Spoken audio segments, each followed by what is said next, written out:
Olá, professor Dirceu na área.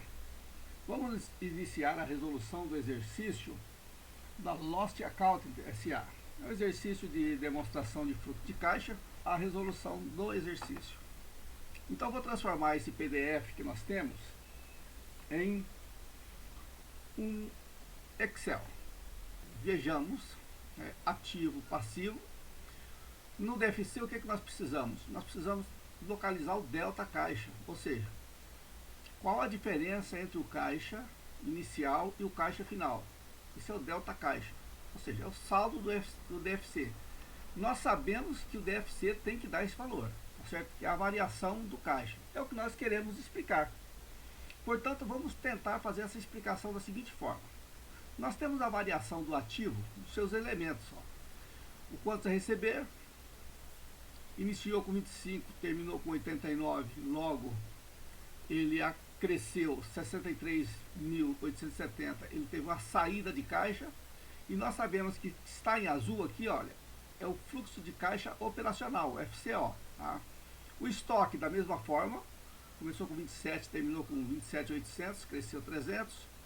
Depois nós fomos para o circulante, onde nós temos mútuos com coligada, que é empréstimo para coligada, cresceu 4.000, saída de caixa também. E investimento em controladas, esse investimento é pelo método da equivalência patrimonial, portanto, ele não entra dinheiro, vai entrar dinheiro só com dividendos recebidos. Por enquanto, no método da equivalência não entra dinheiro, ele é não caixa, mas ele é um investimento. Imobilizados, começamos com 70, terminamos com 65, logo nós teríamos, negativo, uma saída de caixa de 558, mas não podemos esquecer que aqui nós temos a depreciação. Tá? Vamos ter que compensar a depreciação aqui. E nós temos também que é investimento. E no passivo, mesma forma, o operacional é o fornecedor que aumentou. Se aumentou o fornecedor, ele está financiando, tem uma entrada de caixa. Obrigação trabalhista fiscal aumentou, tem uma entrada de caixa. Certo? O empréstimo e financiamento é um FCS, ou seja, é um fluxo de caixa de financiamento. Neste caso, ele aumentou. Se ele aumentou também, entrada de caixa. Mas cuidado também que aqui nós temos que fazer uma continha adicional, porque nós temos uma diferença de juros. Provisão para contingência não caixa. E dividendos a pagar, que ficou zero, é uma saída de caixa que pagou os acionistas. Existe uma diferença aqui, ó, de 5 para 4.400, que é R$600. Nós vamos ver uma reserva legal. E nós transferimos 5.000 da reserva legal para aumentar o capital. Então isso aqui não tem interferência, não caixa. Tá? A próxima demonstração que nós temos que analisar é o nosso DRE. 5 terminou com um lucro R$12.000, ou 12 milhões, expresso em reais, mas esse lucro é que nós vamos ajustar lá no fluxo de caixa. E nós vamos ajustar exatamente com contas que não transitaram pelo caixa. Ou seja, depreciação não transitou pelo caixa, olha ela aqui, ó, 11.658, nós vamos ter que fazer um confronto com ela, é não caixa, então eu tenho que devolver para o lucro. Perdas estimadas com estoque também não transitou pelo caixa, devolve para o lucro. Reversão para contingências, tira do caixa. Perdas estimadas com contas a receber, não caixa. Equivalência patrimonial, certo? Também não passou pelo caixa, devolve. E juros incorridos sobre empréstimos. Os juros incorridos sobre empréstimo aqui, nós vamos devolver para o caixa, porque nós temos outras particularidades aqui nos juros. Temos aqui os ajustes a serem considerados na resolução. E que ajustes são esses? Primeiro, do lucro líquido apurado, 5% foram destinados à formação de reserva. Legal, o restante integralmente distribuído a título de dividendos. Se eu tenho 12.000, 5% para a reserva é 600. Logo, lucro distribuído 11.400. Como eu já tenho dividendos pagos de 19.500, eu tenho uma distribuição de dividendos mais juros de capital próprio aqui, ó, de 30.900. Este valor é uma saída de caixa. Todo esse valor foi destinado aos sócios, acionistas. Então a saída de caixa. E é financiamento, a parte do financiamento, a distribuição do lucro. Letra B, aumento de capital foi de 5 mil, que ocorreu com reserva legal, então não tem influência no caixa. No decorrer do ano foram pagos 8 mil reais sobre juros de empréstimo de financiamento. Então, existe uma saída de caixa aqui, pequena, mas existe. Vamos ver como é que nós fazemos isso. Tá? Em 2018 não ocorreu a amortização dos empréstimos, apenas o pagamento do juro. Que juro? Esse juro anterior, 8 mil. Mas só que eu tenho lá na demonstração os juros incorridos de 5.612, que é aquele juro que eu apropio por competência. E paguei 8 mil, então eu tenho uma diferença, eu amortizei mais juros, 2.388. Coloco na fórmula, saldo inicial 13, com saldo final de 79, mais os juros pagos. Então eu emprestei dinheiro, 68.538. É uma entrada de caixa de financiamento. Das aquisições do ativo imobilizado ocorridos, 5 mil foram efetivadas via contrato de leasing. Sem entrada, primeira parcela com 90 dias. Aqui também tem uma particularidade. Tá? Essa particularidade é o seguinte. Lá no ativo eu tinha 70 mil de saldo inicial. Depreciei. Ele viria para 58.925. Neste caso, aqui, ó. 58.925. O saldo final é 65.425. Se o saldo inicial fosse 58.925 e o saldo final 65, significa dizer que eu comprei imobilizado de 6.500, mesmo que financiado.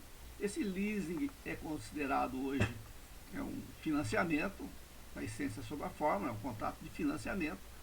Então, esses 5 mil ele não vai influenciar no caixa, porque ele não foi pago. Então, tem uma saída de caixa de R$ 6.500, tá? A saída do investimento, R$ 6.500. E, por último, a variação nos investimentos em controladas decorrentes exclusivamente de equivalência patrimonial, R$ 500, ele não caixa, não interfere na nossa resolução. Então, vamos lá. Lembrando, dividendos 30.900, o empréstimo tomado 68 mil, aquisição de imobilizado 6.500. Vamos para o fluxo de caixa.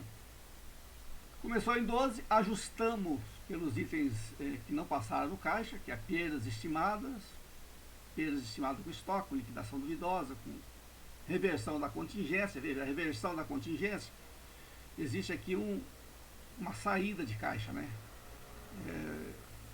Eu tiro do lucro, porque ele é uma receita. Equivalência patrimonial, que também é uma receita, eu tiro do lucro, não se considera um lucro. Juro incorrido sobre o empréstimo, também faço a entrada de novo. E a depreciação. Eu tenho um fluxo de caixa restrito aqui, que nós chamamos fluxo de caixa restrito, operacional restrito, de 31.900. E aí eu vou para o quê? A redução e aumento de ativo e passivo operacional. Então, contas a receber mais o PCLD, ou seja, contas a receber, lá, a diferença lá no ativo, né? A diferença no ativo, que é 63.870, mais o 2.630, certo? O 2.630 vai me dar, então, uma conta a receber de 66.500. O estoque também é 300 com 2.500 aqui de perdas, vai para 2.800. E os dois são saídas de caixa. Fornecedor, 14.700, entrada de caixa. Obrigação fiscal, 6.662, entrada de caixa. Agora os juros pagos sobre o empréstimo, que é 8 mil, que é o que está dito aqui na...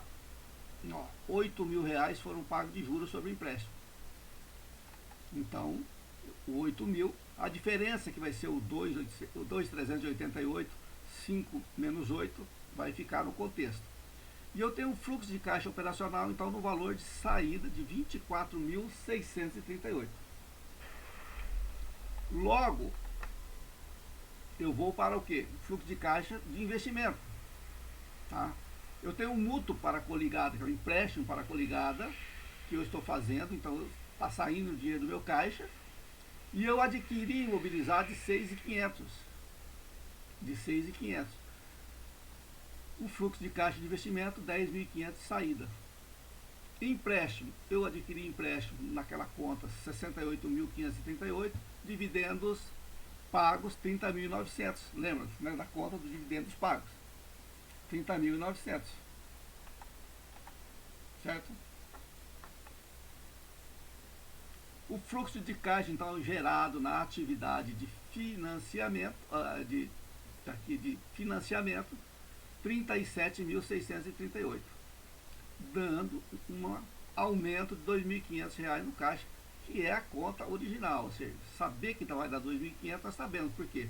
Porque o saldo de início é 2.500 e o saldo de final é 5.000, eu só tenho uma variação positiva, né, de 2.500. E essa é a resolução desse exercício. As dificuldades desse exercício, né, está aqui, olha, apurar que você pagou 8.000, mas já contabilizou, apropriando, 5.600. Então você tem uma diferença de 2.388 e tem que somar para extrair o resultado. E novamente aqui na aquisição do imobilizado você tem que devolver a depreciação, certo? Ah, professor, mas e esses 5.000 aqui? Esses 5.000 ele vai estar lá fazendo uma compensação lá nos empréstimos, né? Porque é um leasing.